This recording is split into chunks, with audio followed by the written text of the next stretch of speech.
எடுத்து வாசிக்கலாம். யோசுவாவின் புத்தகம் 1ஆம் அதிகாரம் அதனுடைய 8வது வசனம். யோசுவா 1ஆம் அதிகாரம் அதனுடைய 8வது வசனம்.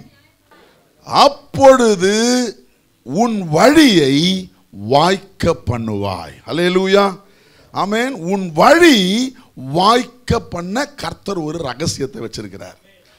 அல்லேலூயா. ஆக்சுவலா நீங்க இங்கிலீஷ் பைபிள்ல இந்த வசனத்தை வாசிச்சு பார்த்தீங்கன்னா KJVல thou shalt have good success. தமிழ்ல உன் வழி வாய்க்கும்னு இருக்குது.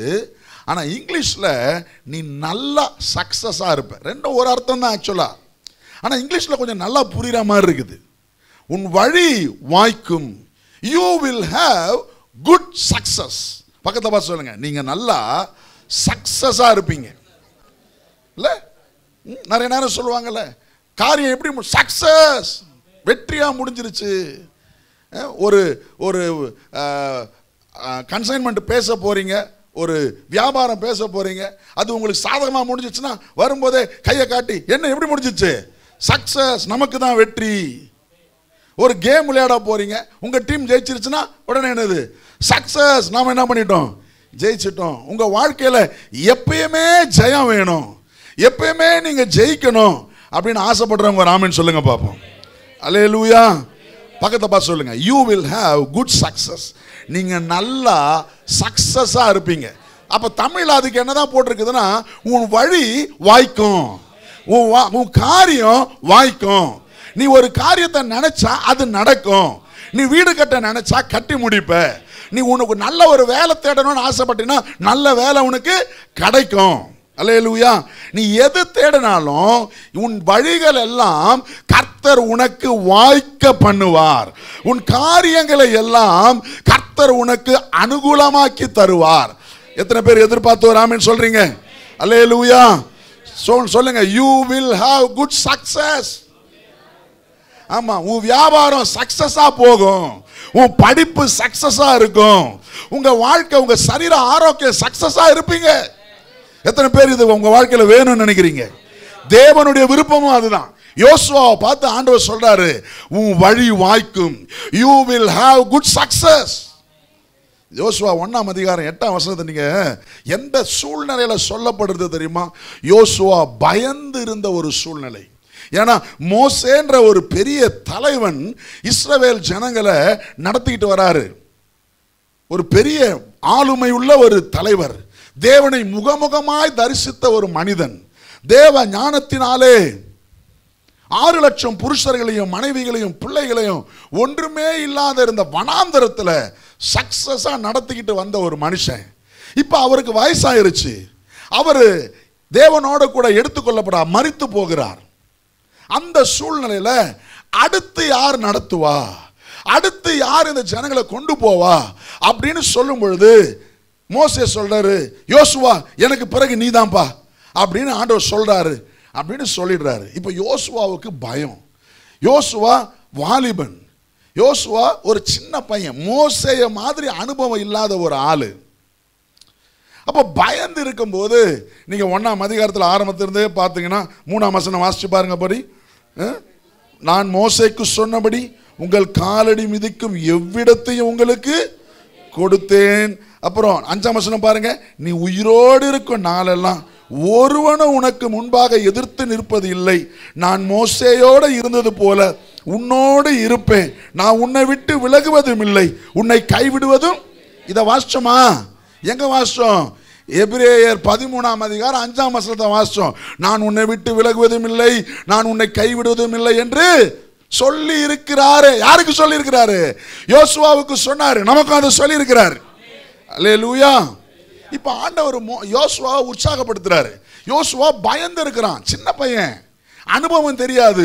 மோசேய மாதிரி எனக்கு அனுபவம் இல்லை, மோசேய மாதிரி நான் சிறந்த ஆள் இல்லை, எப்படி நான் நடத்துவேன், எப்படி நான் செய்வேன் அப்படின்ற ஒரு பயம். ஒருவேளை இந்த காலை நேரத்தில் நம்மள ஒரு சிலருக்கு எப்படி இருக்கலாம், இந்த ஏப்ரல் மாதத்தை நான் எப்படி நடத்துவேன், என் படிப்பை நான் எப்படி மேற்கொள்ளுவேன், வரப்போகிற தேவைகளை நான் எப்படி சந்திப்பேன், அடுத்த மாசம் பிள்ளைங்களுக்கு எக்ஸாம், அதுக்கப்புறம் அடுத்த ஆண்டுக்குரிய ஃபீஸ் கட்ட வேண்டியது இருக்கும், எப்படி நான் சமாளிக்க போறேன்.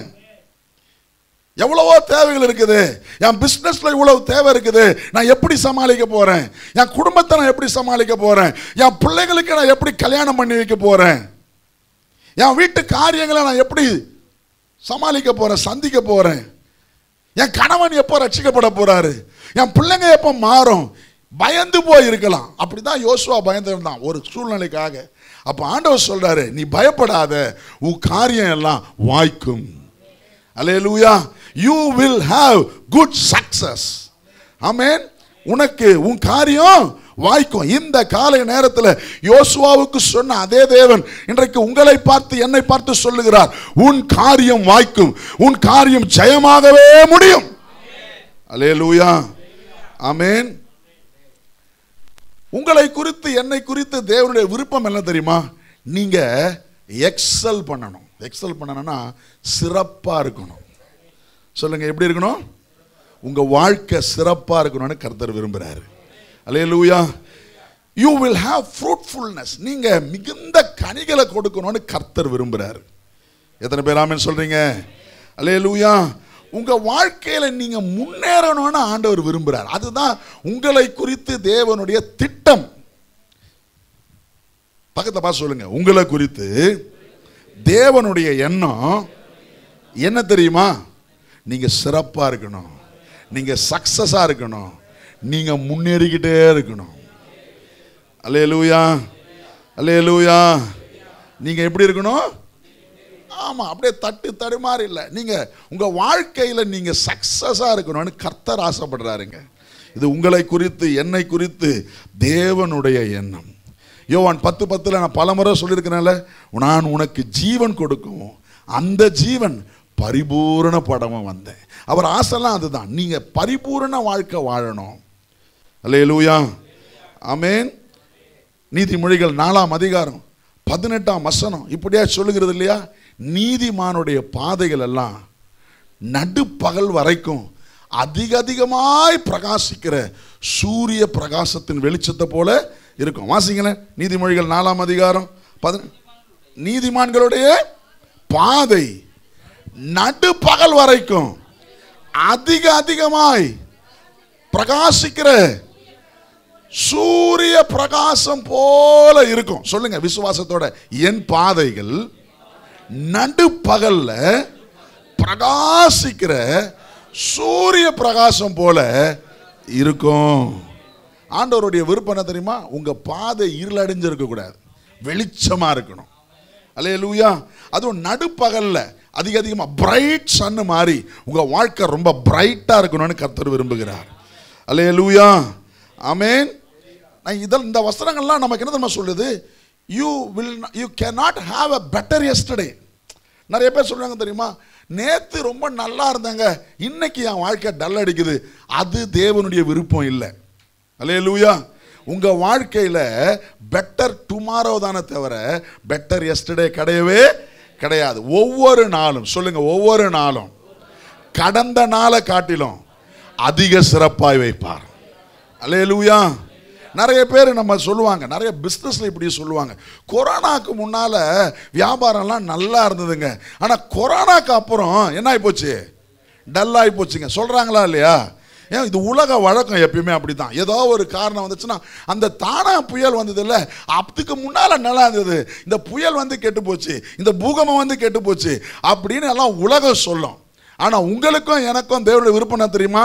நேற்றைய காட்டிலும் இன்றைக்கு அதிக வளர்ச்சி, இன்றைக்கு இன்னும் முன்னேற்றம், இன்றைக்கு இன்னும் செழிப்பு, இன்றைக்கு இன்னும் மேன்மை, இன்னைக்கு காட்டல நாளைக்கு இன்னும் மேன்மை, இன்னும் சிறப்பு. பக்கத்தப்பா சொல்லுங்க, நாளுக்கு நாள் நீங்க வளர்ந்துகிட்டே வருவீங்க, நாளுக்கு நாள் நீங்க விருத்தி அடைஞ்சுக்கிட்டே வருவீங்க, நாளுக்கு நாள் உங்க பிசினஸ் செழிச்சுக்கிட்டே வரும், செழிப்பாகிட்டே வரும், உங்க குடும்பம் செழிப்பாகிட்டே வரும். அல்லேலூயா. ஆமென். எத்தனை பேர் உண்மையா சொல்ல முடியும், போன வருஷம் இருந்த நிலைமையை காட்டிலும் இந்த வருஷம் கர்த்தர் என்ன உயர்த்தி வச்சிருக்காருன்றவங்க ஆமென் சொல்லுங்க. ஒரு 5 வருஷத்துக்கு முன்னால திருப்பி பாருங்க, 5 வருஷம் முன்னால என் வாழ்க்கை இருந்ததை காட்டிலும் இன்னைக்கு கர்த்தர் என்ன அதிகமா உயர்த்தி வச்சிருக்கிறாருன்னு உண்மையா சொல்றவங்க சத்தமா ஒரு அல்லேலூயா சொல்லுங்க பாப்போம். இதுதான் தேவனுடைய விருப்பம், இதுதான் தேவனுடைய எண்ணம். ஒவ்வொரு நாளும் நீ வளர வேண்டும், ஒவ்வொரு நாளும் நீங்கள் செழிக்க வேண்டும், ஒவ்வொரு நாளும் நீங்கள் முன்னேற வேண்டும். பிசாசு உங்களை பின்னாலே இழுக்க பார்ப்பான். ஆனா தேவனுடைய ஆசை, தேவனுடைய விருப்பம் எல்லாம் நீங்க செழிப்பாய் மாறுவது, சக்சஸா மாறுவது. அல்லேலூயா. யோவான் 15ஆம் அதிகாரம் 8ஆம் வசனத்தை நான் கூட திருப்புங்களேன். யோவான் 15ஆம் அதிகாரத்தினுடைய 8ஆம் வசனம் இப்படியா ஆண்டவர் சொல்றார், நீங்கள் மிகுந்த கனிகளை கொடுப்பதினால் என் பிதா மகிமைப்படுவார். எனக்கு ஆண்டவர் சொல்றாரு, என் டிசைபிள்னாலே நான் ஆண்டவருடைய சீஷன் சொல்றேன். ஒரு அலையில சொல்லுங்க பாப்போம். சீஷன் சொல்றேன், ஒரு அலையில சொல்லுங்க பாப்போம். எதுக்கு எடுத்தாலும் ரெண்டு பேருமே சொல்லிடுங்க, ரொம்ப சந்தோஷம். நாங்கள் இயேசுவின் சீடர்கள் சொல்றவங்க சத்தமா ஒரு அலையில சொல்லுங்க பாப்போம். ஆண்டவர் சொல்றாரு, நீ என் சீஷனா, நீ என் சீஷினா, நீ என்னுடைய சீடர்கள்னா என்ன தெரியுமா அடையாளம்? நீங்கள் மிகுந்த கனிகளை கொடுப்பீர்கள். அல்லேலூயா. அதுதான் ஒரு அடையாளமா. ஐயோ அந்த வீடு பாவம், இல்லாதப்பட்டவங்க ரொம்ப கஷ்டப்படுறாங்க அப்படின்னா ஆண்டவர் உங்களை என் சீஷன்னு சொல்லும்போது அவருக்கு அது அசிங்கம், அவருக்கு அது இப்ப சொல்றான், நீ மிகுந்த கனி கொடுத்தா என் பிதாவானவர் என்ன பண்ணுவாரு? மகிமைப்படுவார். நீங்க எனக்கு எப்படி இருப்பீங்க? சத்தமா சொல்லுங்க. அப்ப அவருடைய ஆசை என்ன தெரியுமா? என் சீஷர்கள் எல்லாம் சக்சஸா இருக்கணும். சத்தமா தான் சொல்லுங்களேன். அப்பதான் பிதாவுக்கு மகிமை, அப்பதான் அவருக்கு சீஷர்கள் என்று அடையாளம். அல்லேலூயா. நம்ம தெருவில் இருக்கிறவங்க சொல்றாங்க, அவங்க இயேசு கிட்ட வர வர அந்த கஷ்டப்பட்டாங்க, ஆனா இயேசு கிட்ட போனாங்க, வாழ்க்கை என்னமா மாறிடுச்சுன்னு நாம சொல்றதை காட்டிலும் நம்ம தெருவில் இருக்கிறவங்க சொல்லணும். அல்லேலூயா. அப்பதான் பிதா மகிமைப்படுவார், அப்பதான் நாம் ஆண்டவருக்கு சீஷர்களா இருப்போம். அதை விட்டுட்டு நல்லா இருந்தாங்க, என்னைக்கு இந்த அல்லேலூயா கிட்ட போய் சேர்ந்தாங்களோ அநியாயமா அழிஞ்சு போயிட்டாங்க அப்படின்னு யாரும் சொல்லக்கூடாது.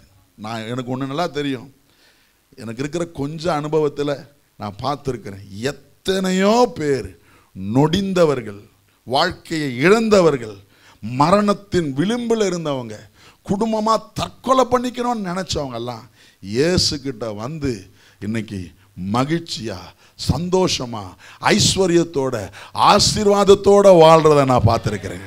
அல்லேலூயா. ஆனா இயேசு கிட்ட வந்தேன், ஓட்டாண்டியா போயிட்டேன்னு ஒருத்தர் சொல்லி நான் கேட்டதில்லை. அல்லேலூயா. நீங்க யாருன்னா கேட்டிருக்கிறீங்களா? அப்படி சொன்னாங்கன்னா அவங்க ஒழுங்கா வரல, சர்ச்சுக்கே ஒழுங்கா வந்திருக்க மாட்டான். நீங்க ரெகுலரா சபைக்கு வந்து ஆண்டவரை உறுதியா பிடிச்சிக்கிட்டவங்கள பாருங்க. அவங்க படிச்சிருக்க தேவையில்லை, நல்ல வேலையில் இல்லாமல் இருந்திருக்கலாம், எப்படியோ கர்த்தர் அவங்களை உயர்த்திடுவார். அது எப்படித்தான்னு தெரியாது, அது புரியாது, அதை சொல்லவும் முடியாது. ஆனா எப்படியோ கர்த்தர் ஒரு அற்புதம் செஞ்சு வறட்சியான வாழ்க்கையை செழிப்பாய் மாற்றுவார். ஏன்னா அதனாலதான் பிதா மகிமைப்படுகிறார். அல்லேலூயா. என் வாழ்க்கையில இது உண்மை பாஸ்டர் அப்படின்னு சொல்றவங்க மனதார ஒரு அல்லேலூயா சொல்லுங்க பாப்போம். அல்லேலூயா. அப்ப நம்ம மூலமா பிதாவானவர் மகிமைப்படுகிறார். நாம் இயேசுவுக்கு சீஷர்களாக இருக்கிறோம். இனியும் வளருவீர்கள், இனியும் சக்சஸா இருப்பீங்க. பக்கத்தப்பா சொல்லுங்க, இப்ப இருக்கிறத காட்டிலும் இன்னும் சக்சஸா கர்த்தர் நம்ம வைப்பார். அல்லேலூயா. ஏன்னா அதுதான் தேவனுடைய விருப்பம், அதுதான் தேவனுடைய ஆசை. 16ஆம் வசனம் பாருங்க, அதே யோவான் 15ஆம் அதிகாரத்துல 16ஆம் வசனம், நீங்கள் என்னை தெரிந்து கொள்ளவில்லை, நான் உங்களை. எத்தனை பேர் உண்மைன்னு சொல்றீங்க? அவர் தான் நம்மளை பிடிச்சாரு. நாம அவருக்கு எதிரியா இருந்தோம். இயேசுனாலே நிறைய நேரம் ஆவாது நிறைய பேருக்கு. ஆனா கர்த்தர் நம்மளை பிடிச்சிட்டார், எப்படியோ கொக்கி போட்டு தூக்கிட்டார். அல்லேலூயா. எப்படியோ தூக்கிட்டார். ஒரு சில உங்களை வலையிலேயே இழுத்துட்டாரு. அப்படி வலையில நழுவ இந்த தூண்டில் போட்டு ஆண்டவர் என்ன பண்ணிட்டாரு? தூக்கிட்டார். அது அவர் நம்மை தெரிந்து கொண்ட விதம். அல்லேலூயா.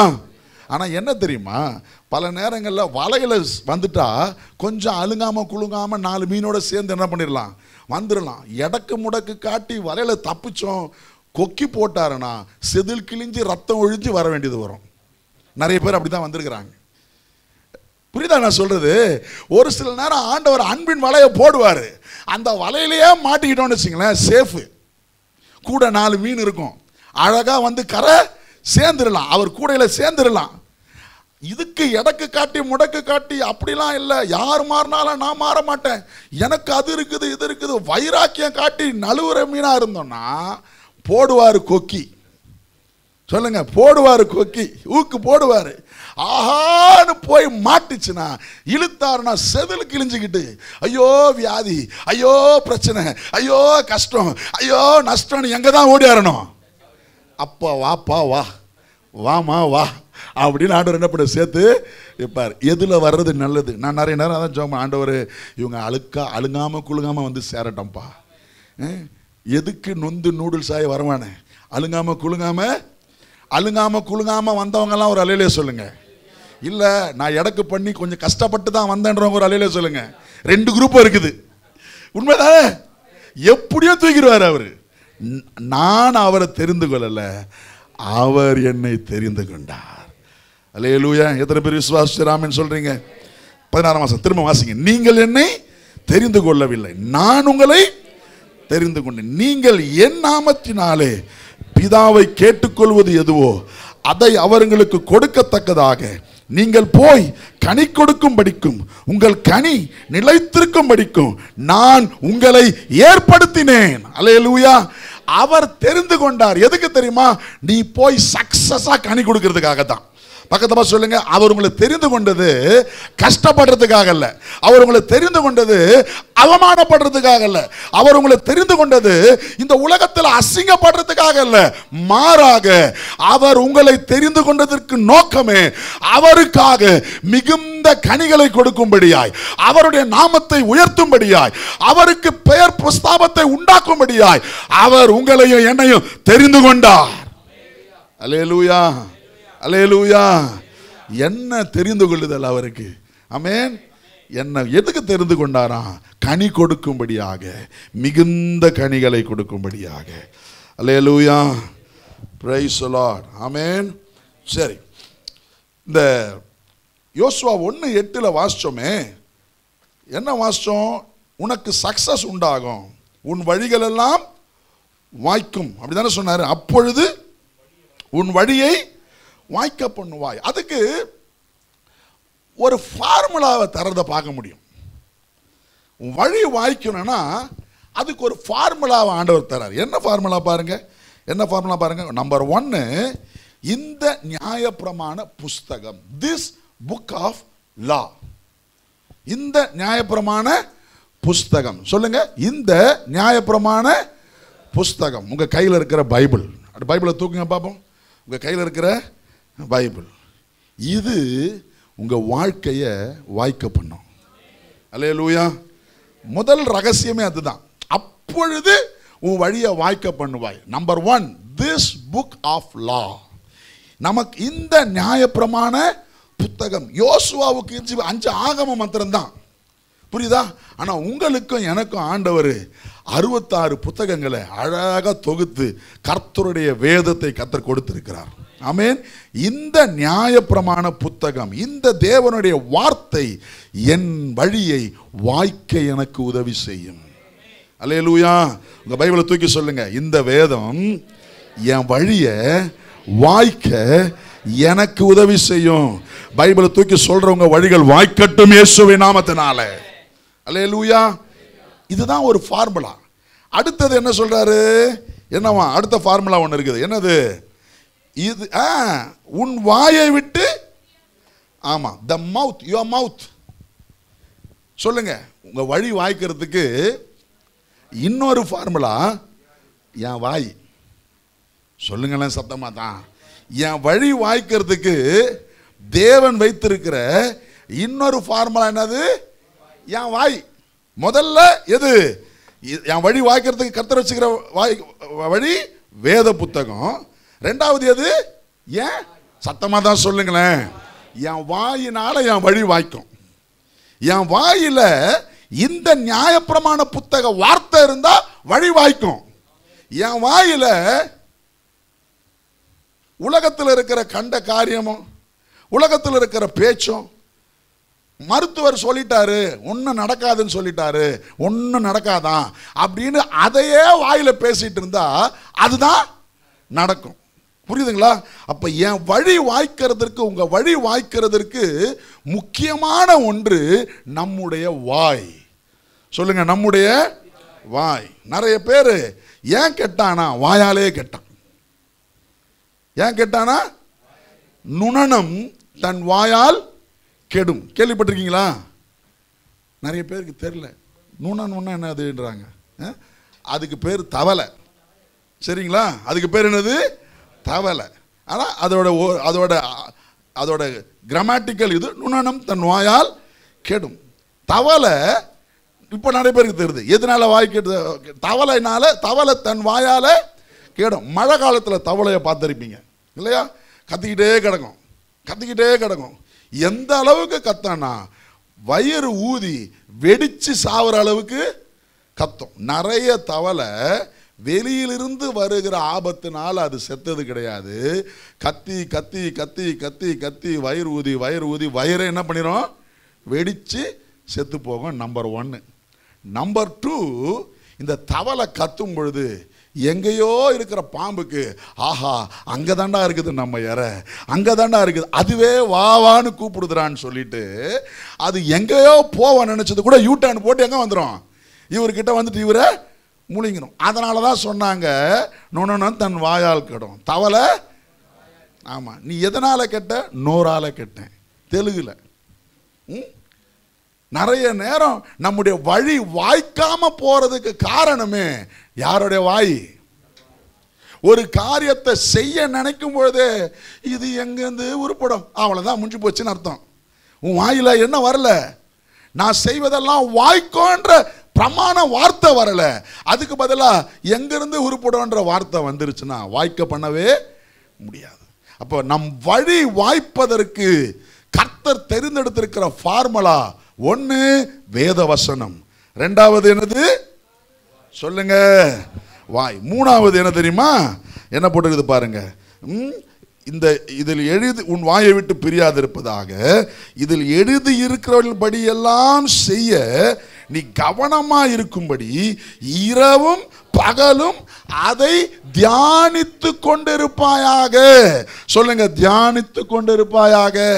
3வது நம் வழி வாய்க்க கர்த்தர் வைத்திருக்கிற ஃபார்ம் என்ன தெரியுமா? என்னுடைய மனது. சொல்லுங்க, என்னுடைய மைண்ட் செட்டு. சொல்லுங்க, என்னது? சத்தமா சொல்லுங்க, என்னது? என்னுடைய மைண்ட் செட், என்னுடைய மனது.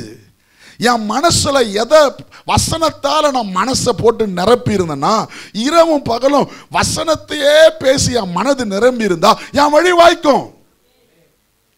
இரவும் பகலும் டாக்டர் கொடுத்த ரிப்போர்ட்டையே பார்த்து, ஐயோ கட்டி வந்துருச்சான், இந்த கட்டி டெஸ்ட்டுக்கு போயிருக்குதான், இது டெஸ்ட் வந்த பிறகுதான் சொல்லுவானா, இது ஒருவேளை கேன்சர் கட்டியா கூட இருக்குமா, அதனால என்னமோ ஏதோ சொல்லி இரவும் பகலும் உன் மனசெல்லாம் டாக்டர் ரிப்போர்ட்லயே இருந்துச்சுன்னா அதுதான் நடக்கும்.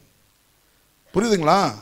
நம்முடைய மனசை, நம்முடைய சிந்தைய, நம்முடைய மைண்ட வசனத்தால நிரப்பணும். சொல்லுங்க, வசனத்தினால நிரப்பணும். இந்த மனது என்பது சாத்தான் கை வைக்கிற இடம். மனிதன் எதை சிந்திக்கிறானோ அவன் அப்படியே இருக்கிறான். உங்க மனசுல, உங்க சிந்தையில நான் ஃபெயிலியரு, நான் தோல்வி அடைஞ்சவன், நான் அழகு இல்லாதவன், நான் படிப்பு இல்லாதவன், நான் அறிவு இல்லாதவன், நான் திறமை இல்லாதவன், இதையே நினைச்சுக்கிட்டு இருந்தீங்கன்னா உங்க வாழ்க்கையில அதுதான் வெளிப்படும். வெற்றியாவே வாழ முடியாது. ஏன்னா மனது எதை சிந்திக்குதோ அப்படித்தான் செயல்பாடுகள் இருக்கும். ஸோ உங்க மனசு, என் சிந்தை, மனதின் போது சிந்தையை சொல்றேன் நான், சிந்தை ரொம்ப முக்கியம். You must have a right mindset.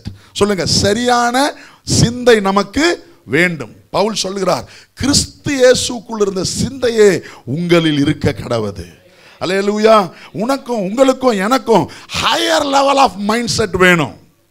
ஆமென். நான் தேவனுடைய பிள்ளை என்கிற மனநிலையை கர்த்தர் நமக்கு தருவாராக. அல்லேலூயா. அடுத்தது யுவர் ஆக்ஷன். நீ செய்கிறது, யுவர் டூயிங். நீ எதை செய்யறியோ அதையே செஞ்சுக்கிட்டு இருந்தீங்கன்னா அப்பொழுது உன் வழிகள் வாய்க்கும். அப்ப 4 காரியம் அங்க போட்டுருக்கு. என்னது? முதல்ல இந்த நியாயப்பிரமாண புத்தகம், திஸ் புக் ஆஃப் லா. 2வது யுவர் மவுத், உன் வாய்.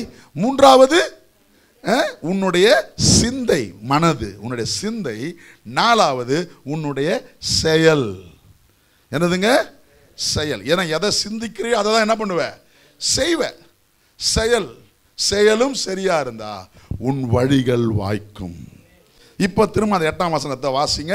நான் சொன்ன இந்த வார்த்தையின் அடிப்படையில் புரிஞ்சவங்களா வாசிங்க. இந்த நியாயப்பிரமாண புஸ்தகம் உன் வாயை விட்டு பிரியாதிருப்பதாக, இதில் எழுதியிருக்கிறபடியெல்லாம் செய்ய நீ கவனமா இருக்கும்படி இரவும் பகலும் தியானித்து கொண்டிருப்பாயாக. அப்பொழுது நீ உன் வழியை வாய்க்க பண்ணுவாய், அப்பொழுது புத்திமானாயும் நடந்து கொள்ளுவாய். Hallelujah, amen. Success is based on laws and principles. உன் வாழ்க்கையினுடைய வெற்றி ஒரு சில சட்ட திட்டங்களின்படி தான் நடக்கும். புரியுதுங்களா? இப்ப இந்த 4 சட்ட திட்டம் ரொம்ப முக்கியம்.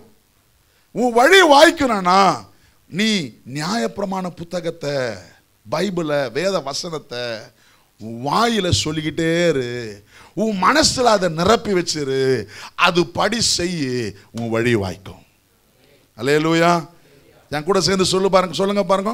உங்க வழி வாய்க்கணும்னா, நீங்க சக்சஸா இருக்கணும்னா, இந்த நியாயப்பிரமாண புத்தகத்தை, சிம்பிளா சொல்லணும், வசனத்தை சொல்லிக்கிட்டே இரு. சிந்திச்சுக்கிட்டே இரு. சொல்லுங்க, இந்த வசனத்தை, பைபிளை தூக்கி இந்த வசனத்தை, நல்ல வயதை தூக்கி இந்த வசனத்தை வாயில சொல்லிக்கிட்டே இரு, சிந்தையில சிந்திச்சுக்கிட்டே இரு, செயல்ல செஞ்சுக்கிட்டே இரு, நீ சக்சஸா இருப்ப. அல்லேலூயா. திரும்ப சொல்லாமா? இந்த வசனத்தை உன் வாயில சொல்லிக்கிட்டே இரு, சிந்தையில சிந்திச்சுக்கிட்டே இரு, செயல்ல செஞ்சுக்கிட்டே இரு. அப்ப you will have great success. அப்போ உன் வழிகளை எல்லாம் வாய்க்க பண்ணுவாய். அல்லேலூயா. எத்தனை பேர் ஆமென் சொல்றீங்க? கர்த்தருடைய நோக்கம், விருப்பம் எல்லாம் என்ன சொன்னேன்? உங்கள் வழிகள் வாய்க்கப்படுவது. ஆமென். நிறைய நேரம் இப்போ பாருங்களேன், இப்போ நான் இங்கேயும் பொதுவாகவே நான் நின்னாலே பார்த்தீங்கன்னா ஆடின்னு தான் இருப்பேன். ஒரு இடத்துல ஒழுங்காக நிற்கிற பழக்கம் நமக்கு கிடையாது. புரியுதுங்களா? ஒரு இடத்துல என்ன நிற்க சொன்னீங்கன்னா நிறைய பேர் பார்த்தீங்கன்னா அப்படியே நிற்பாங்க, கொம்பு மாதிரி நிற்பாங்க. நமக்கு ஒரு 2 செகண்டில் ஆட்டோமேட்டிக்காக என்ன ஆயிரும்? காலு ஆடிடும். ஏன்னா அப்போ தான் உடம்புக்கு கொஞ்சம் பேலன்ஸ் கிடைக்கும். அந்த யானை பார்த்தீங்கன்னா ஆடிக்கினே இருக்கும் பார்த்தீங்களா? அது அதனாலயா என்னன்னு தெரியல. அப்போ தான் கொஞ்சம் கம்ஃபர்டபுளாக இருக்கும். ஒன்றா நின்னா அது கம்ஃபர்டபுளாகவே இருக்காது. கொஞ்சம் ஆடிக்கிட்டே இருந்தால் நமக்கு எப்படி இருக்கும்? அது என்னவோ பழகி போச்சு அப்படியே. இப்போது ஆடிக்கிட்டே இருக்கிறது பார்த்தீங்கன்னா, இப்போ நான் ஆக்ஷனில் இருக்கிறேன்னா, மூமெண்ட்டில் இருக்கிறேன்னா, சொல்லுங்கள், மூவிங்கில் இருக்கிறேன்னா, மூவிங்கில் இருக்கிறேன், ஆனால் முன்னால் மூவே ஆகலை. புரியுதுங்களா? இப்போ எல்லாரும் என்ன சொல்கிறீங்க? அவர் மூவ் பண்ணினேங்கிறாருப்பா. அவர் என்ன பண்ணினேங்கிறாரு?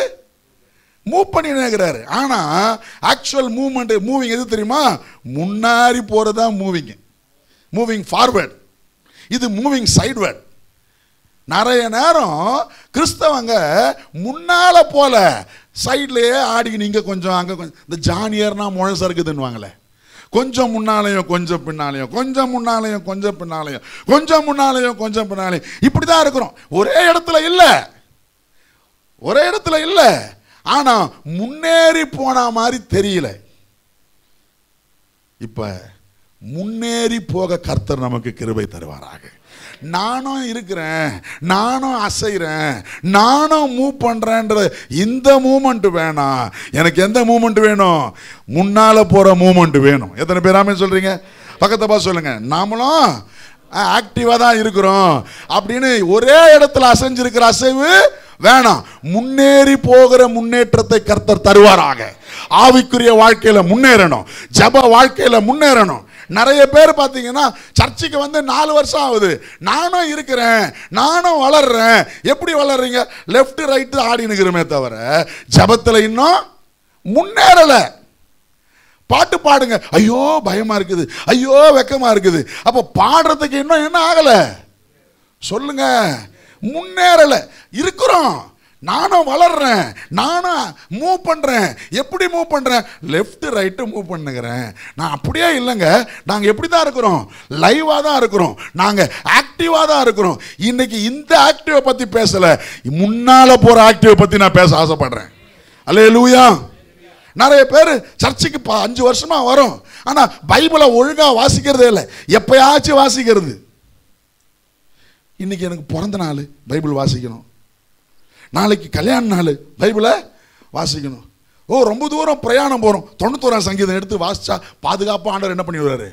கூட்டின்னு போய் விட்டுருவார். அப்படி மட்டும் வேதம் வாசிக்கிறது அவங்களா இருந்தா நான் ஆடிக்கிட்டு தான் இருக்கிறேன்னு தவிர என்ன ஆகலை? சொல்லுங்க. இன்னைக்கு நிறைய கிறிஸ்தவங்க நிலைமை அதுதான். பைபிள் வாசிங்களா பிரதர்? வாசித்தேன் பிரதர். எப்போ வாசித்தேன்? 2 வாரத்துக்கு முன்னால் வாசித்தேன். பக்கத்தில் பார்த்து சொல்லுங்க. 2 வாரத்துக்கு முன்னால் வாசிக்கிறதெல்லாம், போன வாரம் வாசிச்சதெல்லாம் முன்னேற்றத்துக்கு அறிகுறி இல்லை. ஆடிக்கிட்டு இருக்கிற, இன்னும் உயிர் போல. என்ன ஆகிட்டு இருக்குது? ஆடிக்கிட்டு இருக்குதே தவிர வளரலை, முன்னேறலை. சொல்லுங்க, என்ன ஆகலை? டெய்லி வேதம் வாசிப்பது, டெய்லி ஜெபம் பண்ணுவது, அதுதான் ஆவிக்குரிய முன்னேற்றம்.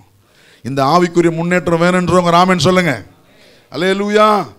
உங்க பிஸ்னஸ் போன வருஷம் இருந்த மாதிரியே இந்த வருஷம் இருக்குது, இது முன்னேற்றம் இல்லை. நிறைய பேர் சொல்லுவாங்க, ஒன்றும் பிரச்சனை இல்லை பாஸ்டர், லாபமோ இல்லை நஷ்டமோ இல்லை, ஏதோ போட்டதுக்கு போயிட்டு இருக்குது. இது வேணாம் எங்களுக்கு. எங்களுக்கு என்ன வேணும்? நல்ல முன்னேற்றம் வாழ்க்கை வேணும். எத்தனை பேர் ஆமென் சொல்றீங்க? லாபமோ இல்லை நஷ்டமோ இல்லை, இந்த நியூட்ரல் லைஃப் வாழறதுக்கு கர்த்தர் நம்ம அழைக்கல, நம்மளை சக்சஸ்ஃபுல் லைஃப் வாழ அழைக்கிறார். எத்தனை பேர் ஆமென் சொல்றீங்க? எப்படிங்க அவங்க வேலை போகுது?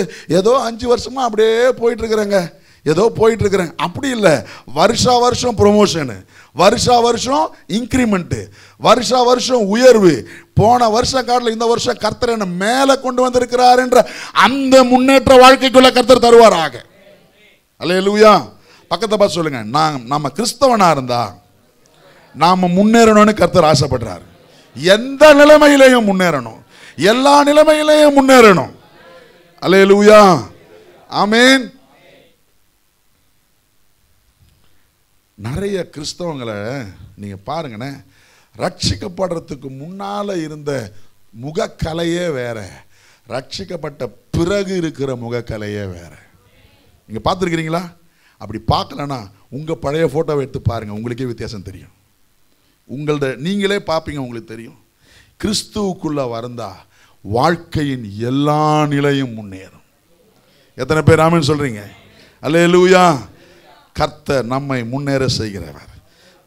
இதுக்கெல்லாம் ஒரு லாஸ் இருக்குது, ஒரு பிரின்சிபல்ஸ் இருக்குது, ஒரு சட்ட திட்டங்கள் இருக்குது. அதுதான் சொன்னேன். 4 யோசுவாவுக்கு 4 காரியம் சொல்றாரு. என்ன சொல்றாரு? இந்த வேத வசனம் உன் வாயில இருக்கணும், உன் சிந்தையில சிந்திக்கணும், அதே நீ செய்யணும். அப்ப நீ முன்னேறிடுவ, அப்ப நீ சக்சஸா இருப்ப. சக்சஸுக்கு ஃபார்முலாவே இதுதான். 1 + 1 + 1 = 3 ஃபார்முலா இல்ல. சக்சஸுக்கு என்னங்க ஃபார்முலா? வேத வசனம் என் வாயில், என் சிந்தையில், என் செயலில் நான் முன்னேறுவேன். சொல்லுங்க, சக்சஸுக்கு என்ன ஃபார்முலா?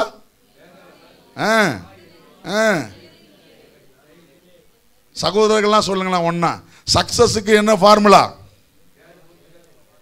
இந்த வேத வசனம் என் வாயில, என் சிந்தையில, என் செயல்ல நான் என்ன ஆயிடுவேன்? முன்னேறுவேன். அல்லேலூயா. அப்படி இல்லையே. பிஸ்னஸ்ல முன்னேறணும்னா பாலில் தண்ணியை கலக்கணுமே, அது உலகத்துக்கு. கொஞ்சம் கள்ளக்கணக்கு எழுதினா தானே முன்னேற முடியும். கொஞ்சம் கம்பெனி காரியத்தை கொஞ்சம் ஆட்டையை போட்டால் தானே முன்னேற முடியும். இதெல்லாம் உலகத்துக்கு. புரியுதுங்களா? அது சக்சஸும் கிடையாது. அதனால வாழ்க்கையில் பிரச்சனை. நிறைய பேர் வாழ்க்கையில் நஷ்டத்துக்கு காரணம் இது, உண்மை இல்லாத தன்மை. ஆனால் ரியல் சக்சஸ் எப்போ? தேவனுடைய வசனத்தை உன் வாயிலே பேசி, உன் சிந்தையிலே சிந்தித்து, உன் செயலிலே அதை செய்தால் நிச்சயம் உன் வழிகள் எல்லாம் வாய்க்கும். அல்லேலூயா. ஆமென். சரி, இன்றைக்கு நான் வேகமாக கொஞ்ச நேரத்தில் சக்சஸுக்கான ஒரு சில சட்ட திட்டங்களை நான் உங்களுக்கு சொல்லட்டும். பிரின்சிபிள்ஸ் ஆஃப் சக்சஸ், வாழ்க்கையை சிறப்பாய் வாழ்வதற்கு, வெற்றியாய் வாழ்வதற்கான ஒரு சில வழிமுறைகள். நான் ஒரு 3 அல்லது 4 சொல்லி நான் முடிக்கிறேனே. சொல்லுங்க, சக்சஸா வாழ்றதுக்கு டிப்ஸா? டிப்ஸ் சொல்லுவாங்கல்ல, பிரியாணி செய்ய டிப்ஸ் தர மாதிரி வாழ்க்கை சக்சஸா வாழ்றதுக்கு நான் தேவனுடைய ஆலோசனையை உங்களுக்கு நான் தர விரும்புகிறேன். எத்தனை பேர் கேட்க ஆயத்தமா இருக்கிறீங்க? அல்லேலூயா. முதல் டிப்ஸ் என்ன தெரியுமா? தேவன் தான் எல்லாவற்றுக்கும் முதல்ல அப்படின்ற ஒரு மனப்பான்மை நமக்குள்ள வரணும். God is first. சொல்லுங்க, யார் ஃபர்ஸ்ட்?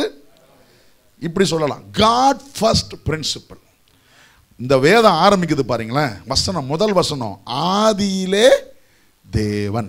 முதல் வசனம், முதல் பகுதி என்ன போட்டிருக்கு? 2 வார்த்தை, ஆதியிலே தேவன். சொல்லுங்க, ஆதியிலே, பாதியிலே இல்ல, ஆதியிலே தேவன். In the beginning God. இங்கிலீஷ்ல 4 வார்த்தை, in the beginning God. தமிழ்ல இன்னும் சூப்பர், 2 வார்த்தை, ஆதியிலே தேவன். சொல்லுங்க, ஆதியிலே. உங்க வாழ்க்கையினுடைய எல்லாவற்றுக்கும் ஆரம்பத்தில் தேவனை வைங்க. Keep first God in your life. பக்கத்துல சொல்லுங்க, வாழ்க்கையில முதலிடத்தை ஆண்டவருக்கு கொடுங்க. ஆதியிலே தேவன். சொல்லுங்க, ஆதியிலே தேவன். ஒரு நாளுடைய ஆரம்பத்தில் தேவன். காலையில் எழுந்த உடனே இந்த நாள் உங்களுக்கு சக்சஸா இருக்கணுமா, இந்த நாளுடைய ஃபர்ஸ்ட் மொமெண்ட்டை யாருக்கு கொடுத்துருங்க? சொல்லுங்க, ஆண்டவர் கொடுத்துருங்க. ஏன்னா அவர் ஃபர்ஸ்டா இருந்தா உங்க வாழ்க்கை பெஸ்டா இருக்கும். அல்லேலூயா. ஆதியிலே உங்க பிசினஸ்ல அவர் முதல்ல இருக்கட்டும், உங்க மேரேஜ்ல அவர் முதல்ல இருக்கட்டும், உங்க ஸ்டடீஸ்ல அவர் முதல்ல இருக்கட்டும், மினிஸ்ட்ரியில அவர் முதல்ல இருக்கட்டும், உங்க ஃப்ரெண்ட்ஷிப்ல அவர் முதல்ல இருக்கட்டும். எல்லாத்துக்கும் முதலிடம் அவரே. எத்தனை பேர் ஆமீன் சொல்றீங்க? அல்லேலூயா. சத்தமா சொல்லுங்க, எல்லாவற்றுக்கும் முதலிடம் அவரே. ஆதியிலே தேவன். பக்கத்தப்பா சொல்லுங்க, உங்க வாழ்க்கையின் ஆதியில தேவன் இருப்பாராக, தேவன் இருப்பாராக. நிறைய நேரம் நிறைய பேரும் பணம் இருந்தா செஞ்சிடலாம். இல்லைங்க, பணம் இருந்தாலும் செய்ய முடியாது, கர்த்தர் இருந்தால் தான் செய்ய முடியும். In the beginning not money, in the beginning God. பதவி இருந்தால் செஞ்சிடலாம், ஆதியில் பதவி கிடையாது, ஆதியில் கர்த்தர் தான். எத்தனை பேர் விசுவாசராமன் சொல்றீங்க? என் கூட சேர்ந்து ஒரு வசனத்தை வாசிங்க. 2 நாளாகமம் 26ஆம் அதிகாரம் 3 - 5 வசனங்களை வாசிச்சு பார்த்தீங்கன்னா உசியா ராஜாவை குறித்து நம்ம வாசிக்க முடியும். 2 நாளாகமம் 26ஆம் அதிகாரம் 3 - 5 வசனம் வரை நானே வாசிக்கிறேன் வேகமா. உசியா ராஜாவாகிற போது 16 வயதாய் இருந்து 52 வருஷம் எருசலேமிலே. நல்லா கவனிச்சு பாருங்களேன், 16 வயசு பையன். எத்தனை வயசு பையன்? என்ன வாய்ப்புட்டான்? என்ன வாய்ப்பு கிடைச்சிருச்சு? அவங்க அப்பாவுக்கு பிறகு அவனை ராஜாவாக்கிட்டாங்க. 16 வயசு பையனுக்கு ஏதாவது தெரியுமா? நாட்டை ஆள்றதுக்கு திறமை தான் இருக்குமா? அவனை சின்ன வயசுலேயே பெரிய பொறுப்பு, அவனால் தாங்க முடியாத பொறுப்பு. 16 வயசில் ஒரு குடும்பத்தை நடத்தணுனாலே கஷ்டம், கரெக்டா? ஒரு வீட்டை பார்க்கணுனாலே கஷ்டம். இவன் வீட்டை இல்லை, நாட்டையே பார்க்க வேண்டிய ஒரு பொறுப்பு என்ன இருக்குது பாருங்க. உசியா ராஜாவாகிற போது, பழைய ஏற்பாட்டில் 572வது பக்கம் 2 நாளாகமும் 26ஆம் அதிகாரம் 3ஆம் வசனம் முதற்கொண்டு வாசிக்கிறேன். உசியா ராஜாவாகிற போது 16 வயதாயிருந்து 52 வருஷம் எருசலேமில் அரசாண்டான். எருசலேம் நகரத்தாலான அவள் தாயின் பேர் எக்கோலியாள். அவன் தன் தகப்பனாகிய அமித்சியா செய்தபடியெல்லாம் கர்த்தரின் பார்வைக்கு செம்மையானதை செய்து தேவனுடைய தரிசனங்களில் புத்திமானா இருந்து சகரியாவின் நாட்களிலே தேவனை தேட மனது இறங்கி இருந்தான். அவன் கர்த்தரை தேடின நாட்களில் தேவன் அவன் காரியங்களை, அல்லேலூயா. ஆமா, சின்ன வயசு பையன்தான், ஆனா அவன் சின்ன வயசுல கருத்தா ஒரு காரியத்தை செஞ்சுட்டான். கர்த்தரை தேடுவேன், கர்த்தருக்கு முக்கியத்துவம் கொடுத்துருவேன், கர்த்தருக்கு தான் முதலிடம் அப்படின்னு சொல்லி தேவனுக்கு முதலிடத்தை கொடுத்து வாழ்ந்து வந்ததுனால அந்த சின்ன வயசுலேயே அவன் செய்த எல்லா காரியங்களையும் கர்த்தர் வாய்க்க பண்ணினார். அல்லேலூயா. நான் இன்னைக்கு உங்களை பார்த்து சொல்லட்டும், போதுமான அளவுக்கு உங்களுக்கு படிப்பு இல்லாமல் இருக்கலாம், போதுமான திறமை இல்லாமல் இருக்கலாம், நல்ல வாய் நிறைய இங்கிலீஷ் பேச தெரியாமல் இருக்கலாம், ஆனா கர்த்தருக்கு பயந்து கர்த்தருக்கு முதலிடம் கொடுத்து பாருங்க, உங்க பிசினஸ் நல்லா இருக்கும், உங்க வேலை நல்லா இருக்கும், உங்க குடும்பம் நல்லா இருக்கும், உங்க வீடு நல்லா இருக்கும், உங்க ஊழியம் நல்லா இருக்கும். கர்த்தர் உங்கள் வழியை வாய்க்க பண்ணுவார். அல்லேலூயா. என்ன ரகசியம்? அப்ப நான் இங்கிலீஷ் வேணான்னு சொல்றேன்னா இல்ல, இங்கிலீஷ் தெரிஞ்சா நல்லது. நல்லா படிக்க வேணான்னு சொல்றேன்னா இல்ல, நல்லா படிச்சீங்கன்னா சந்தோஷம். ஆனா அது மேல இல்ல முக்கியத்துவம் கர்த்தர் மேல. நான் இங்கிலீஷ் படிக்கல, நான் சக்சஸ் ஆக முடியாதுன்னு கிடையாது. நான் டிகிரி வாங்கல, நான் சக்சஸ் ஆக முடியாதுன்னு கிடையாது. இயேசுவை முதல்ல வை, உனக்கு இல்லாததெல்லாம் கர்த்தர் உனக்கு கொடுத்து உன்னை உயர்த்துவார். அல்லேலூயா. பக்கத்தை பார்த்து சொல்லுங்க, இயேசுவை வாழ்க்கையில முதலிடமாக்கி கொள்ளுங்க, முதலிடமாக்கி கொள்ளுங்க, முதல் ஸ்தானத்தை அவருக்கு கொடுங்க. அல்லேலூயா. அப்படின்னா என்ன தெரியுமா அர்த்தம்? எந்த நட்புகளில் இயேசு இல்லையோ அந்த நட்பு உனக்கு வேணாம். எந்த சூழ்நிலைகளில் தேவன் இல்லையோ அது உங்களுக்கு வேணாம். ஏன்னா அவர் இல்லாத இடத்துல எனக்கு என்ன வேலை? புரியுதா? அவருக்கு முதலிடம் கொடுத்தா அவர் எங்க இருக்க மாட்டாரோ அங்க நான் இருக்க மாட்டேன். நான் இயேசுக்கு முதலிடம் கொடுத்தேன்னா சாராயம் குடிக்கிற சாராய இடத்துல எனக்கு என்ன வேலை? ஏன்னா இயேசு அங்க இல்ல. நான் இயேசுக்கு முதலிடம் கொடுத்தேன்னா திருட்டுத்தனம் பண்ற பாவ செயல்களை ஈடுபடுகிற விபச்சார வேசித்தனக்காரர்களோட எனக்கு இடம் இல்லை. ஏன்னா இயேசு அங்க இல்ல. என் வாழ்க்கையை சக்சஸ் ஆக்கிறதுக்கு இயேசு தான் முதலிடம். இயேசு இல்லாத இடத்துல எனக்கு இடம் இல்லை. அப்ப என் வாழ்க்கை எப்படி இருக்கும்? சத்தமா சொல்லுங்க, சக்சஸா இருக்கும். First God. எத்தனை பேர் ஆமென் சொல்றீங்க? அல்லேலூயா. ஆமென். உங்க வாழ்க்கையை மேக்னிஃபை பண்ணிக்காதீங்க, உங்க அனுபவத்தை மேக்னிஃபை பண்ணிக்காதீங்க, உங்க படிப்பை மேக்னிஃபை பண்ணிக்காது. நான் டபுள் டிகிரி முடிச்சிருக்கிறேனாக்கும் எனக்கு எல்லாம் தெரியும் அப்படின்னு மேக்னிஃபை பண்ணிக்காதீங்க. இயேசு என் கூட இருக்கிறாராக்கும் நான் சக்சஸா இருப்பேன் அதை சொல்லுங்க. எனக்கு 15 வருஷம் அனுபவம் இருக்குது, நான் என்ன செஞ்சாலும் சூப்பரா இருக்கும் அதை மேக்னிஃபை பண்ணாதீங்க. நான் 15 வருஷம் இயேசுவோட இருக்கிறேன், நான் நல்லா இருப்பேன்னு சொல்லுங்க. அல்லேலூயா. Don't boast upon your experience. Don't boast upon your academics.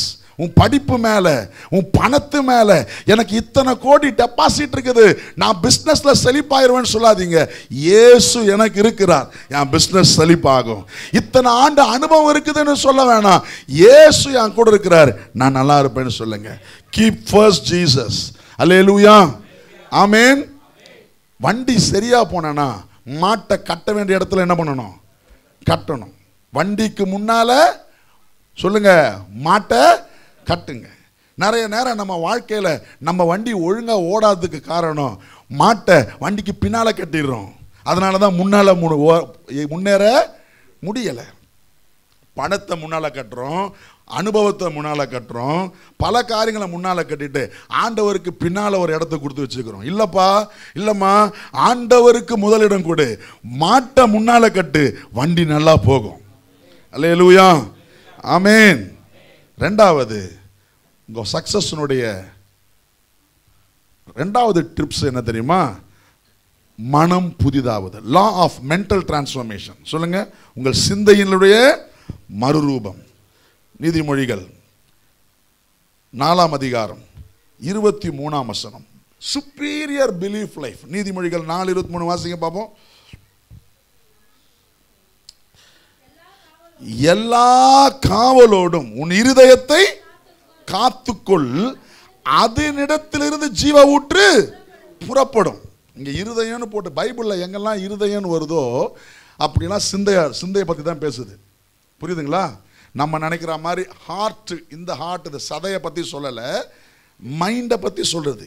மனிதன் எதை சிந்திக்கிறானோ அவன் இருதயத்தின் நினைவு எப்படி இருக்குதோ. இருதயத்துல நினைக்கிறான் சொல்லுங்க, இருதயத்திலேயா நினைக்கிறான்? ஆனா பைபிள்ல இருதயத்தின் நினைவு எப்படி இருக்குதோ. இருதயம்னு சொல்லும்போது பைபிள் மீன்ஸ் அவர் மைண்ட், நம்முடைய சிந்தையை.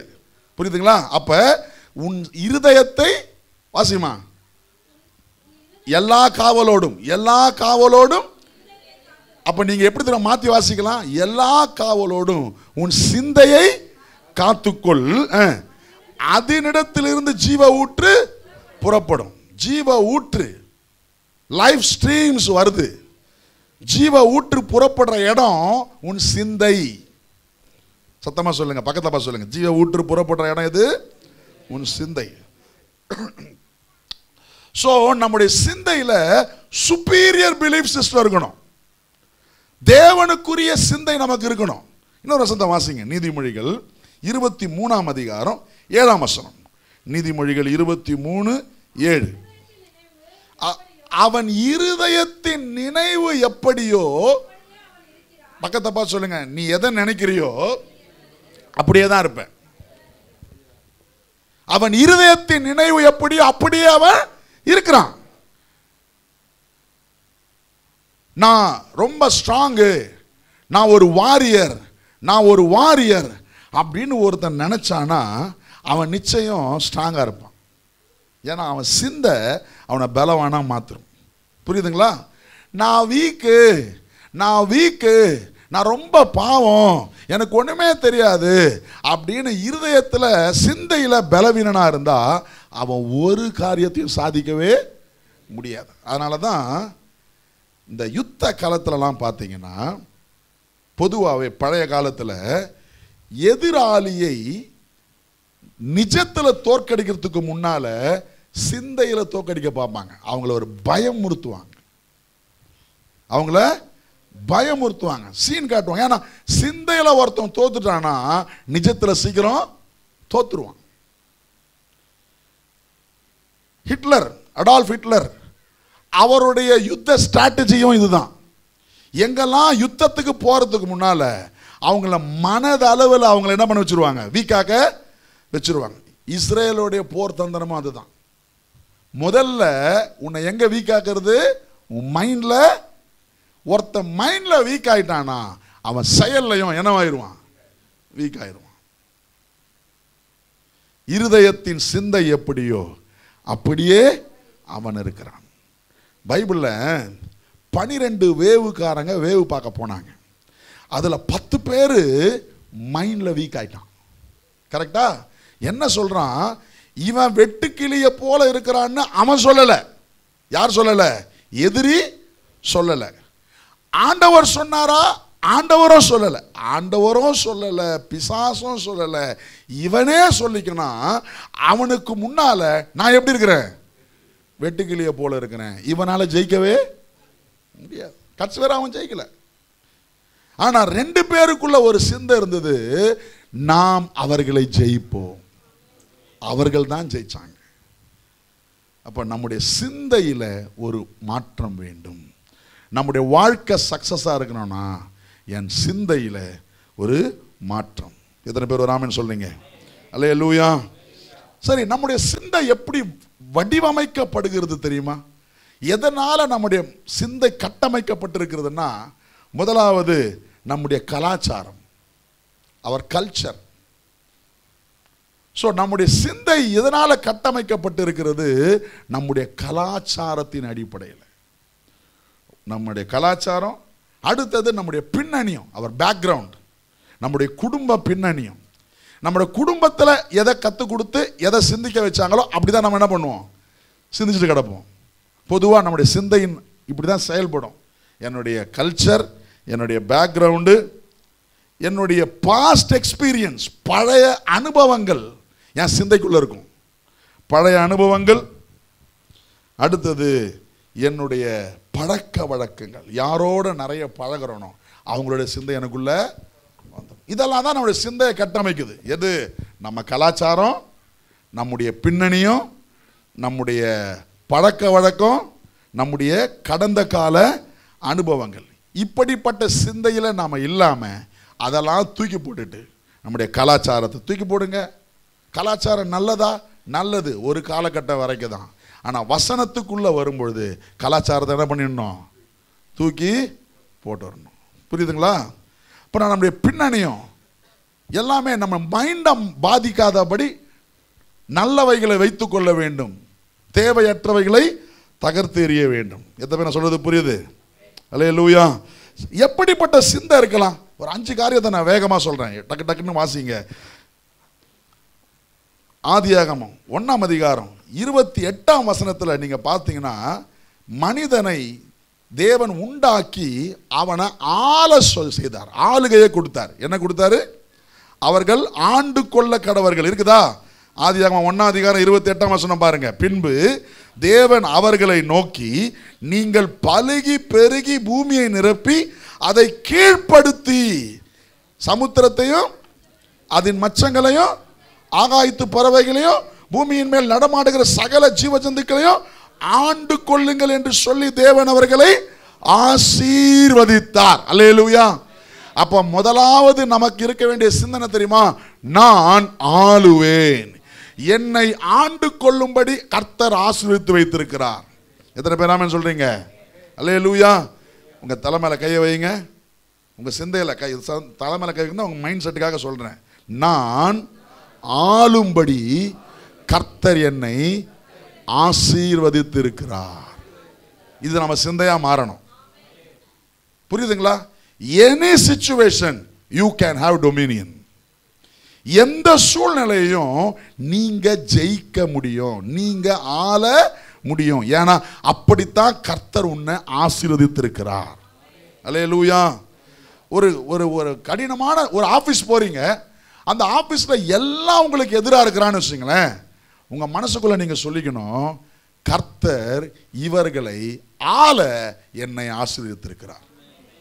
அவன் நினைச்சுப்பான், இவனை நான் இல்லாம ஆக்கிறேன் பாரு, இவனை தூக்கிறேன் பாரு, இவனை டிரான்ஸ்ஃபர் பண்ணிடுறேன் பாரு, இவனை ஃபெயிலியர் ஆக்கிறேன் பாருன்னு அவன் நினைக்கலாம். ஆனா உங்க மனசுக்குள்ள என்ன சிந்தனை வரணும்? எல்லாரும் எனக்கு எதிராக இருக்கிறாங்க, எல்லாரும் என் மேல குறை சொல்றாங்க, எல்லாரும் எனக்கு பழி போடுறாங்க, நான் எங்கன்னு ஜெயிப்பேன் அப்படின்னு நினைக்க கூடாது. உங்க மைண்ட்ல ஒரு சிந்தை இருக்கணும். உங்க சிந்தை சொல்லணும், இவர்களை ஆள கர்த்தர் என்னை ஆசீர்வதித்திருக்கிறார். You must have that mindset. ஒரு காரியத்தை செய்யும் பொழுது இதை ஜெயிக்க கர்த்தர் என்னை ஆசீர்வதித்திருக்கிறார். அல்லேலூயா. எந்த இடத்திலேயும் எந்த காரியத்தையும் செய்வதற்கு முன்னால உங்க சிந்தையில நீங்க ஒரு எண்ணம் வச்சிருக்கணும், நான் ஜெயிப்பேன்.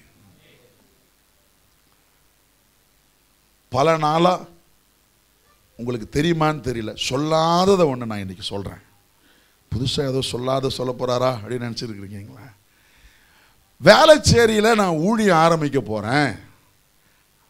வேளச்சேரி செக் போஸ்ட் ஏரியா, டிஎன்எஃப்சி ஏரியாவில் நான் மினிஸ்ட்ரி ஆரம்பிக்க போறேன்னு சொல்லி இந்த பகுதியில் இருக்கிற ஒரு பெரிய பாஸ்டர், ஒரு நல்ல அனுபவம் உள்ள நல்ல ஒரு மூத்த ஒரு ஊழியர், நான் நல்லா ஹானர் பண்ணுற ஒரு பாஸ்டர் கிட்ட நான் பேசினேன். சொல்லிட்டு இருந்தேன். அவர் முதல் சொன்னது என்ன தெரியுமா? நீ அங்க நிற்க மாட்ட.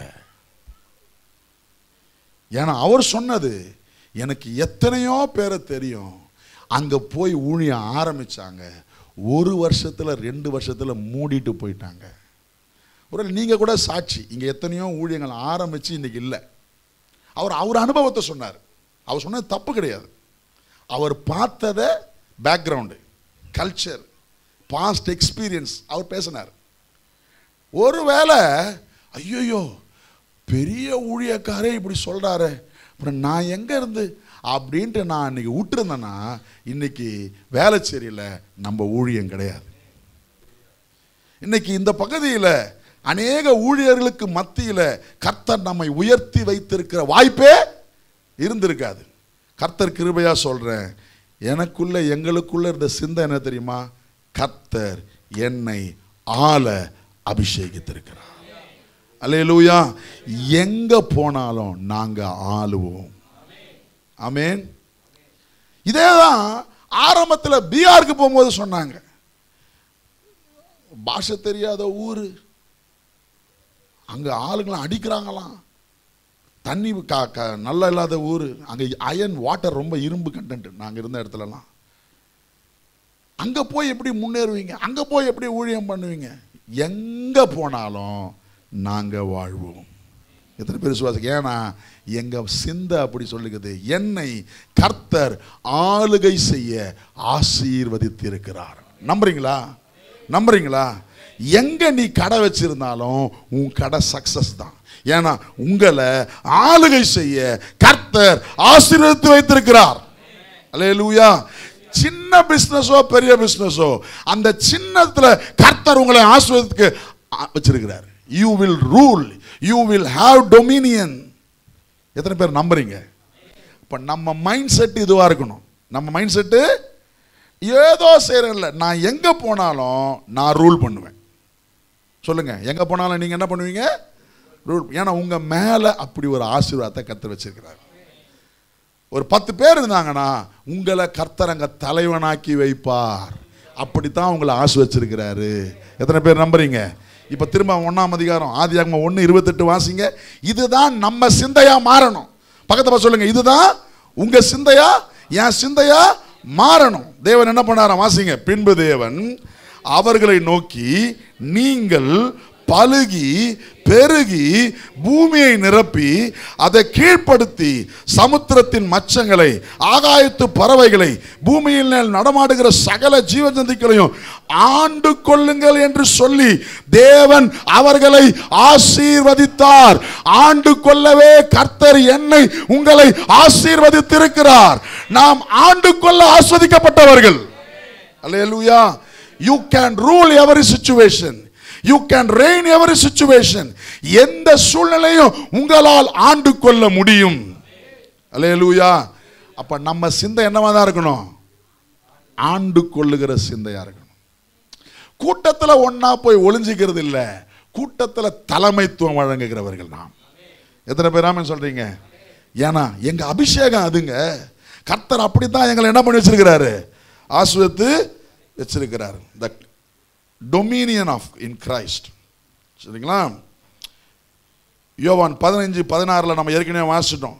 என்னை கனி கொடுக்க கர்த்தர் ஆசீர்வதித்திருக்கிறார். கரெக்டா? நான் முதல்ல வாசி காட்டினேன்ல, யோவான் 15ஆம் அதிகாரம் 6ஆம் வசனம் 16ஆம் வசனம்லாம் கனி கொடுக்க. ஏன் நமக்கும் நமக்குள்ள இருக்கிற சிந்தை என்ன தெரியுமா? நான் எது செஞ்சாலும் கனி கொடுப்பேன், நஷ்டம் வராது. சொல்லுங்க, நான் எது செஞ்சாலும் நஷ்டத்தை கூட லாபமா நான் மாத்திருவேன். சொல்லுங்க, என் கை தொட்டதெல்லாம் தொலங்கும். சத்தமா தான் சொல்லுங்களேன், நீங்க தொட்டதெல்லாம் தொலங்கும். அப்படித்தான் கர்த்தர் உங்களை ஆசீர்வதிச்சு வச்சிருக்கிறார். இந்த சிந்தை நமக்கு இருக்கணும். நீங்க ஒரு செடி வைக்கிறீங்கனாலே நினைச்சு வைக்கணும், நான் வச்சா இது வளரும். நிறைய பேர் வைக்கும் போது வளருமோ வளராதோ, பூக்குமோ பூக்காதோ அப்படிலாம் இல்லை. நான் வச்சா இது வளரும். நீங்க ஒரு இடத்துல உங்களை பிரசங்கம் பண்ண கூப்பிட்டாங்கன்னா உங்களுக்குள்ள ஒரு சிந்தை இருக்கணும், நான் பேசினா நல்லா இருக்கும். சொல்லுங்க, ஐயோ நான் பேச மாட்டேங்க அப்படின்னா சிந்தை, நான் பேசினா நல்லா இருக்காது. இல்லை, எனக்கெல்லாம் 100% கான்ஃபிடென்ட், நீ உனக்கு நல்லா இருக்குதோ இல்லையோ, நான் பேசினா எனக்கு நல்லா தான் இருக்கும். விருப்பம் இருந்தால் கேளு, இல்லைன்னா காதை முடிக்க. நான் பேசினா சொல்லுங்க நல்லா தான் இருக்கும். ஏன்னா அப்படித்தான் கர்த்தர் என்னை அபிஷேகிச்சிருக்கிறார். அல்லேலூயா. உன்கிட்ட இருக்கிற ஓட்ட பொருள் நான் வாங்கினா என்கிட்ட நல்ல பொருள். இப்போ இருக்கிற நாங்கள் இருக்கிற வீடு பல்லாவரத்தில், அந்த வீட்டில் யாரோ புருஷன் கொண்டாட்டி தற்கொலை பண்ணி சேர்த்துட்டாங்க. எண்ணெயை போட்டு எரிச்சுக்கிட்டு சேர்த்துட்டாங்க. அந்த பக்கம் வரவங்கெல்லாம் நேராக வருவாங்களாம். மெயின் ரோட்லேயே தான் இருக்குது, அந்த வழியிலே தான் இருக்குது, உங்களுக்கு தெரியல. இந்த பக்கம் வரும்போது மட்டும் இப்படி திரும்பின்னு போயிடுவாங்களாம். ஏன்னா இங்கே பார்க்கறதுக்கு பயம். உள்ளூர் ஆளுங்களுக்கு ராத்திரி ஆனால் அங்கே கொலுசு சத்தம் கேட்குது, சிங்கு சிங்குன்னு சத்தம் கேட்குது, ஓடுது ஓடி ஆடுது அப்படிலாம் பேச்சு. இது ஒன்றுமே எங்களுக்கு தெரியாது. எங்களுக்கு ஒன்று மட்டும் தெரியும், ஒரு இடம் ரொம்ப சீப்பாக வருது. அநியாயத்துக்கு சீப்பு. ஏன்னா உள்ளூர்காரன் ஒருத்தனை என்ன பண்ண மாட்டான், வாங்க மாட்டோம். நாங்கள் வாங்கும்போது நிறைய பேருக்கு நினைப்பு, இவங்க இருப்பாங்களா இங்கே, இவங்க 6 மாதத்தில் காலி பண்ணிட்டு போயிடுவாங்க, இவங்களால வாழ முடியாது. ஏன்னா யாரும் அங்கே வாழலை, யாரும் அங்கே வாழ விடலை. ஏன்னா தெரியுமா, எங்களுக்காகவே அதை ரிசர்வ் பண்ணி வச்சிருந்தார் பொழுது. யாரும் அங்கே வாழ விடலை. நமக்குன்னு வர வர நிற்கும் அது. புரியுதுங்களா? எல்லாருக்கும் பயம். அதை மாதிரி நாங்கள் அந்த இடத்த வாங்கி ஃபஸ்ட்டு நாள் மார்க் பண்ணி ப்ரேயர் பண்ணுவாங்க தெரியுமா? காலி இடம் யாரும் இல்லை, நாங்கள் சர்ச்சிலேருந்து எங்கள் பாஸ்டர்லாம் போயிட்டு ஜபம் பண்ணோமே, நாங்கள் ஜபம் பண்ணுற நேரம் ஒரு பேய் ஆடுதாங்க எங்கள் ரோட்டில், என்ன துரத்திட்டாங்க. அப்போதான் விஷயம் தெரியுது, பிசாசு வாலண்டியராக வந்து மாட்டிப்பான். எங்களுக்கு தெரியாது என்ன பண்ணிட்டாங்க. நாங்கள் எங்கே துரத்தணும், நாங்கள் என்ன ஜெபம் பண்ணோம், ஆண்டவரே இதை ஆசீர்வதிங்க நல்லா கட்டி முடிக்கணும்னு. ஆனால் அது சொல்லுது என்ன இங்கேருந்து என்ன பண்ணிட்டாங்க. அப்போ தெரிஞ்சு போச்சு, மரியாதையாக ஓடி போயிடு, இது உன் இடம் இல்லை, இது யார் இடம். நாங்கள் வாங்கினா சக்ஸஸாக தான் இருக்கும். இன்னைக்கு வர நாங்கள் அங்கே இருக்கிறோம், ஒரு நாளும் எதுவும் எங்களை நெருக்கவும் இல்லை, கழுத்தை பிடிக்கவும் இல்லை, காலை அமுக்கவும் இல்லை. புரியுதுங்களா? ஏன்னா நம்ம வாங்கினா துரும்பம் தங்கமாக மாறும். எத்தனை பேர் விசுவாசிக்கிறீங்க?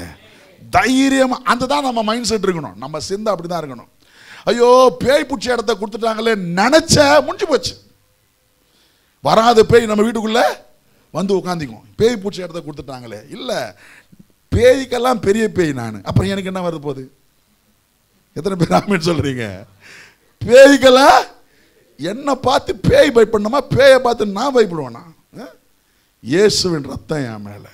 ஆனா என்னைக்கு பேயன்ற ஒரு பயம் வந்துருச்சோ, என்னைக்கு இங்க தற்கொலை பண்ணிட்டாங்க, இங்க ஆள் செத்துட்டாங்க, இங்க சிங்கு சிங்கன்னு தான் சங்கு சங்கன்னு தான் டான்ஸ் ஆடுதான் அப்படின்னா சொல்லாங்க, இது நினைச்சோமோ அன்னைக்கு நம்ம வாழ்க்கையில தோத்துட்டு இருப்போம். நான் ஏன் இதை சொல்றேன் தெரியுமா? நம்ம சிந்தை இப்படி இருக்கணும். எங்க போனாலும் நாங்க ரூல் பண்ணுவோம், எங்க போனாலும் கர்த்தர் ஆளுகிற அபிஷேகத்தை கர்த்தர் எங்களுக்கு என்ன பண்ணிருக்கிறாரு, தந்திருக்கிறார். விசுவாசிக்கிறவங்க ஆமென் சொல்லுங்க. அல்லேலூயா, ஆமென். உபாகமம் 28:12 வாசிங்க. உபாகமம் 28:12. இதெல்லாம் நம்ம மைண்ட் செட்டா மாறணும். உபாகமம் 28:12. This is our mind set. ஏற்ற காலத்துல உன் தேசத்துல மழை பெய்யும், கையிட்டு செய்ய வேலையெல்லாம் ஆசீர்வதிக்கவும் கர்த்தர் உனக்கு தமது நல்ல பொக்கிஷசாலையாகிய வானத்தை திறப்பார், நீ அநேக ஜாதிகளுக்கு கடன் கொடுப்பாய், நீயோ கடன். இது நம்ம மைண்ட் செட்டா மாறணும். இது யார் மைண்ட் செட்டு? என் மைண்ட் செட். ஏற்ற நேரத்தில் என் வீட்டுக்கு மட்டும் மழை பெய்யும். சொல்லுங்க சொல்லுங்களேன், நம்ப முடியலையா?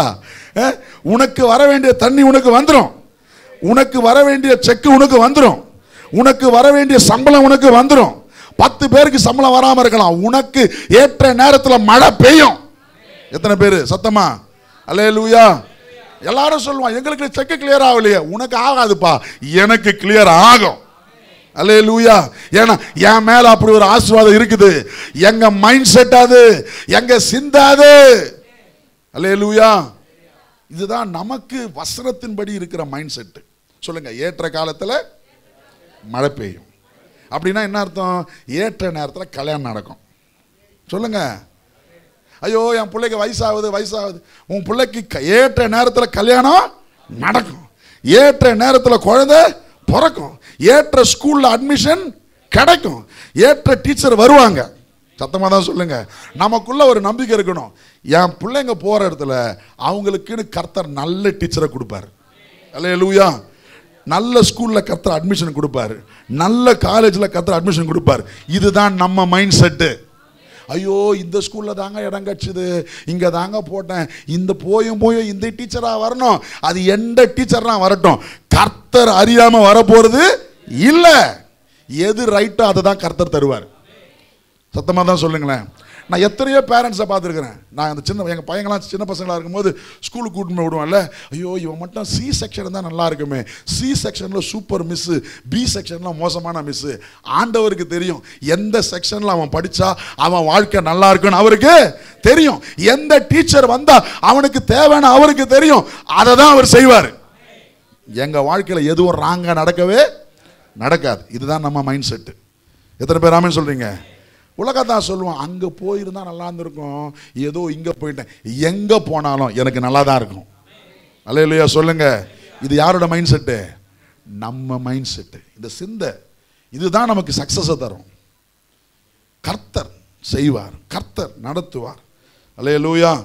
ஏற்ற காலத்தில் இந்த தேசத்தில் மழை பெய்யும். நான் கையிட்டு செய்கிற வேலையெல்லாம் என்ன பண்ணுவார் அவரு?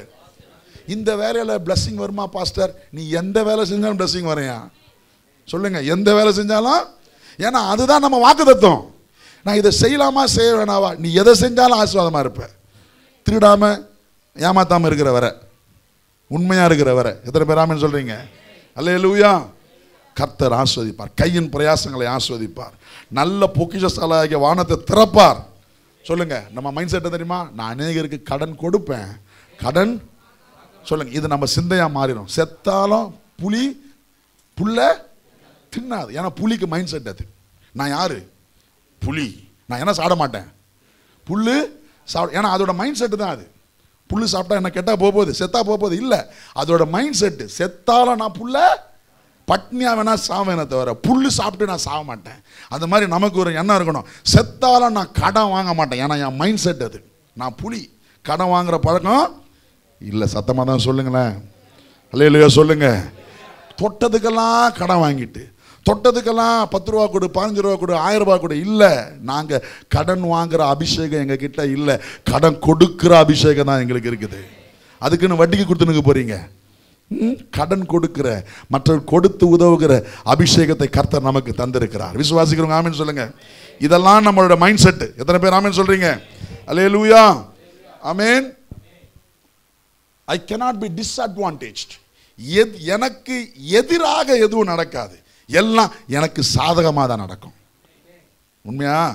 ரோமர் 8:28 வாசிடுங்க, வேகமாக முடிச்சிடலாம். ரோமர் 8:28. அன்றியும் அவரிடத்தில் தீர்மானத்தின்படி அழைக்கப்பட்ட அவரிடத்தில் அன்பு கூறுவர்களுக்கு சகலமும், சொல்லுங்க சகலமும், சத்தமா சொல்லுங்க சகலமும் நன்மைக்கு ஏதுவாகவே நடக்கும். என் வாழ்க்கையில் எது நடந்தாலும் எனக்கு அது அட்வான்டேஜ் தான். சொல்லுங்க, என் வாழ்க்கையில் எது நடந்தாலும், சத்தமாக தான் சொல்லுங்க, உங்ககிட்ட போய் சொல்றேன், என் வாழ்க்கையில் எது நடந்தாலும் அது எனக்கு அட்வான்டேஜ் தான், டிஸ்அட்வான்டேஜ் கிடையாது. நாளையிலிருந்து நீ வேலைக்கு வரக்கூடாது, உன் வேலை போயிடுச்சு, எனக்கு அது அட்வான்டேஜ். ஆமென் சொல்லுங்க. அவன் நினைப்பான், என்ன அது? இல்லப்பா உனக்கு தெரியல, ஏதோ ஒரு அட்வான்டேஜ் இதுல இருக்குது. எத்தனை பேர் ஆமென் சொல்றீங்க? நமக்குள்ள அந்த மைண்ட் செட் இருக்கணும். என் வாழ்க்கையில் எது நடந்தாலும் எனக்கு அது டிஸ்அட்வான்டேஜ் கிடையாது, எனக்கு அது அட்வான்டேஜ். என் வாழ்க்கையில் எது நடந்தாலும் எனக்கு அது பாதகம் கிடையாது, எனக்கு அது சாதகமே. சொல்லுங்க, சாதகமே. அல்லேலூயா. ஒரு காரியம் வராம தடை பண்ணிக்கிட்டே இருக்குதுன்னா நீங்க புரிஞ்சுங்க, அது எனக்கு அட்வான்டேஜ் தான். உலகத்தான் சொல்லுவான், இத்தனை வருஷம் ஆச்சு இன்னும் கிடைக்கலையே, டிஸ்அட்வான்டேஜ் நினைக்காதீங்க. ஏன்? எனக்கு வசனம் சொல்லுது, அன்றியும் அவரிடத்தில் அன்பு கூர்ந்து அவரால் அழைக்கப்பட்டவர்களுக்கு சகலமும் நன்மைக்கு ஏதுவாகவே நடக்கும். This is for my advantage. அல்லேலூயா. டிஸ்அட்வான்டேஜ்க்காக கிடையவே கிடையாது. இதுதான் நம்மளோட மைண்ட் செட்டாக இருக்கணும். சொல்லுங்க, என் சிந்தை மாறணும். நான் எதனால சொன்னேன்ல, இந்த மாதிரி சிந்தைகள் மாறினா வழிகளை கர்த்தர் வாய்க்க பண்ணுவார். நீ செய்வதெல்லாம் வாய்க்கும். இருக்கிற இடத்துல அப்படியே கண்களை மூடலாமா? காரியத்தை வாய்க்க செய்வா, உன் சார்பில் செயலாற்றுவா, உன் காரியத்தை வாய்க்க செய்வா, உன் சார்பில் செயலாற்று. திரும்ப சொல்லுங்க, உன் வழியை கர்த்தருக்கு கொடுத்து விடு, அவரையே நம்பீரு. உன் வழியை கர்த்தருக்கு கொடுத்து விடு, அவரையே நம்பீரு. காரியத்தை வாய்க்க செய்வார், உன் சார்பில் செயலாற்றுவார். காரியத்தை வாய்க்க செய்வார், உன் சார்பில் செயலாற்றுவார்.